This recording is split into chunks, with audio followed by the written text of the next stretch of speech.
সংগ্রামী সভাপতি, আগামী ইউনিয়ন পরিষদ নির্বাচনের সম্ভাব্য চেয়ারম্যান প্রার্থী জননেতা মাওলানা আব্দুল করিম সাহেব। নারায়ণ তাকবীর, মার্কা আসেনি, সেই মার্কা বিজয়ের ইনশাআল্লাহ। সবাই তো রাস্তা চালিয়ে আমাদের রাস্তা চালান, সবাই তো রাস্তা চালান। আউযু বিল্লাহি মিনাশ শাইতানির রাজিম। বিসমিল্লাহির রহমানির রহিম। ওয়ালা তাহিনু ওয়ালা তাহজানু ওয়া আনতুমুল আ'লাউনা ইন কুনতুম মুমিনিন। ইসলামী আন্দোলনের আমির পীর সাহেব চরমনের মনোনীত নোয়াখালী সদর সুবর্ণচর চাহিদা সদর হাত পাকা প্রতীকের এমপি পদের প্রতিদ্বন্দ্বী হযরত মাওলানা ফিরোজ আলম ভাইয়ের হাত পাকার সমর্থনে আজকে মিছিল পরবর্তী এই পথসভায় প্রধান মেহমান হিসেবে উপস্থিত রয়েছেন আমাদের সেই ফিরোজ আলম ফিরোজ ভাই। ঠিক না বেঠে? ইসলামী যুব আন্দোলনের ভাইয়েরা, ছাত্র আন্দোলন, ইসলামী আন্দোলনের বিভিন্ন স্তরের নেতাকর্মী ভাইয়েরা, বাজারের ব্যবসায়ী বন্ধু ভাইয়েরা, ক্রেতা বিক্রেতা, আমার সাংবাদিক বন্ধুগণ, আমাদের প্রধান মেহমান বক্তব্য দিবেন। আমি আপনাদেরকে সংক্ষিপ্ত আকারে শুধু কয়েকটি কথা বলে আমার বক্তব্য শেষ। আমার ভাইয়েরা, আমরা যখন কোনো দোকানে চা পান করতে যাই তখন চায়ের মধ্যে আমরা কয়টা জিনিস পাই? উড়ান আমরা পানি পাই, দুধ পাই, চিনি পাই, লিকার পাই। ঠিক না বেঠে?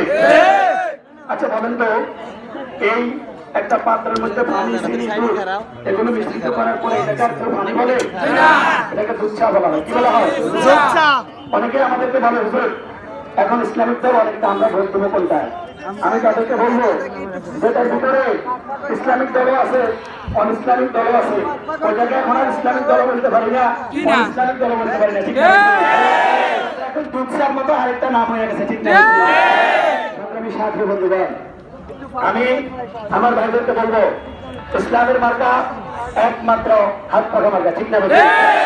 ইসলামী আন্দোলনের নেতা কর্মীরা এবং এই বাংলাদেশের জনগণ আমরা যারা আছি, আমরা শুকরিয়া আদায় করার দরকার যে পীর সাহেব চরমনের মতো আমরা বাংলাদেশে একজন অভিভাবক পেয়েছি, এমন একজন আমির আমরা পেয়েছি যে আমির 270টা আসনে প্রতীক বরাদ্দ দিয়েছেন। কোন অমুসলিমের হাতে আমাদের এই প্রতীকটা তিনি উঠে যাইলেন নাই। ঠিক আছে? দরকার অন্যান্য দলগুলো দোকান শরীয়তের ব্যাপারে ইসলাম থেকে দূরে সরে গিয়েছেন। পীর সাহেব চরমনাই একা একা আল্লাহর সাথে আল্লাহর মদত নিয়ে চলতেছেন। উনি শরীয়তের ব্যাপারে কোনো আপোষ করেন না। ঠিক না?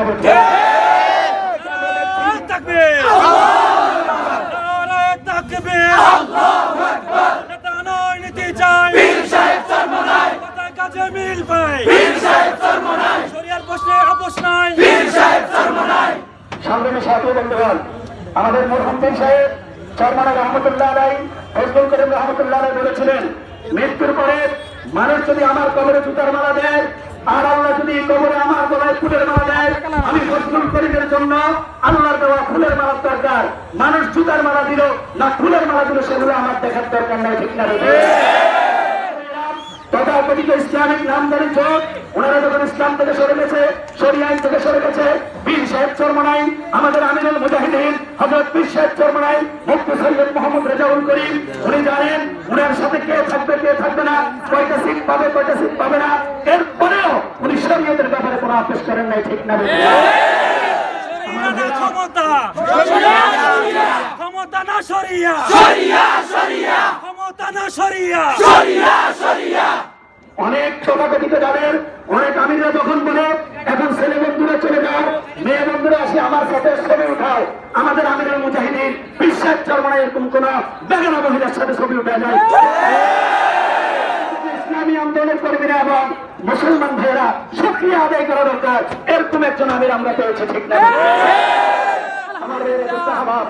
আমরা দেখেছি তথাকথিত দলের এমপি মন্ত্রীরা যখন সংসদে ছিল, ওই দিন যখন সংসদে পতিতালয়দেরকে লাইসেন্স দেওয়া হয়েছিল, মদের লাইসেন্স দেওয়া হয়েছিল, তখন অনেক নামদার ইসলামিক দলের এমপি মন্ত্রীরা ওনারা সংসদে ছিলেন, কিন্তু ওনারা ওই দিন সংসদে ওয়াকআউট করেন নাই, ওনারা কোন রকম প্রতিবাদ করেন নাই। ঠিক না?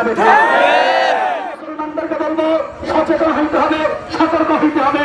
ইসলামের নামে, মজুর নামে যারা দেশের মুসলমানকে বিষ খাওয়াতে চাচ্ছে, আপনাদেরকে এখন পার্থক্য করতে হবে কোনটা বিষ আর কোনটা মজুর। ঠিক না? এটা আগে কি বাজার ছিল ভাই?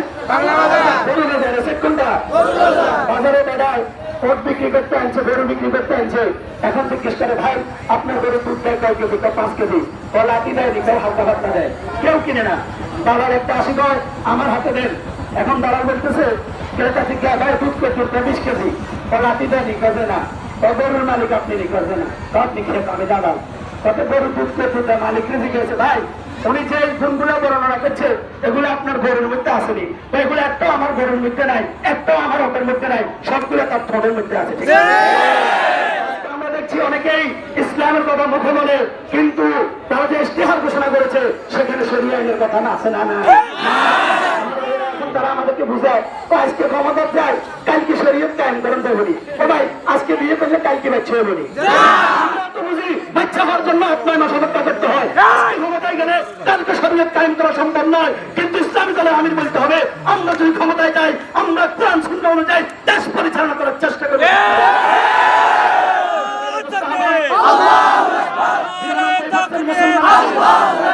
এদেশ বিঘা 90% মুসলমানের দেশ। এই রমজানে আমাদের বর্তমান যে সরকার এখানে একটা ধর্ম মন্ত্রণালয় আলাদা আছে কিনা? সেখানে আমাদেরকে ফেতরার টাকা কত দিতে হবে, আমাদের রোজা কোন দিন থেকে দেখতে হবে, ঈদ কোন দিন করতে হবে, আমাদের চাঁদ কমিটি আছে কিনা? তাহলে বুঝা গেল এই দেশে এখনো মানুষ বিবাহ শাদী করে, এখনো মানুষ কাবিন যানমোহর দেয়, এদেশের মধ্যে এখনো 5 ওয়াক্ত নামাজে আযান মসজিদে ওপেন হয়, কেউ কোনো বাধা দেয় না।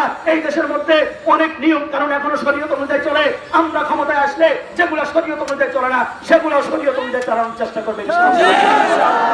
যদি বিজয় অর্জন করে আজকে আমরা দেখছি এই অঞ্চলের খাল নদী নিয়ে কোন নেতার কোন ইশতেহার নাই, কিন্তু আমাদের প্রার্থী বলেছেন উনি যদি আল্লাহ ওনাকে নির্বাচিত করে উনি সংসদে গিয়ে নোয়াখালী সহ পশ্চিম অঞ্চলের মানুষের ভাগ্য উন্নয়নের জন্য উনি এরকম ভাবে কৃষকদের ফসল কিভাবে উন্নত মানের করা যায়, জমিনগুলোতে কিভাবে উন্নত মানের ফসল ফলানো যায়, গবাদি পশুগুলোকে কিভাবে লালন পালন করা যায়, ব্যবসা বাণিজ্য মানুষ কিভাবে উন্নতি লাভ করতে পারে, আমাদের সংসদ সদস্য দুনিয়া আখিরাত আমাদের উন্নতি এবং আমাদের যত কিছুর প্রয়োজন সবকিছু নিয়ে কথা বলবে ইনশাআল্লাহ। আমরা যদি ক্ষমতায় যাই আমরা স্পষ্ট বলি আমরা ভারতকে খুশি করতে চাই না, আমেরিকাকে খুশি করতে চাই না। আজ হোক কাল হোক 1 বছর পরে হোক 10 বছর পরে হোক ইসলামী আন্দোলন যদি কখনো ক্ষমতা যায় আমাদের সংবিধান হবে আল্লাহর কোরআন। যোগীবাগী করে উত্তর দিতে পারবো না। আমরা স্পষ্ট বলে যাই আমি মুসলমান, আমার বাবা মুসলমান, আমরা সবাই মুসলমান, আমরা ক্ষমতায় গেলে আমাদের সংবিধান হবে আল কোরআন। ঠিক না? আবার আপনাদের সাথে দেখা হবে রাজপথে, কথা হবে স্লোগানে ইনশাআল্লাহ।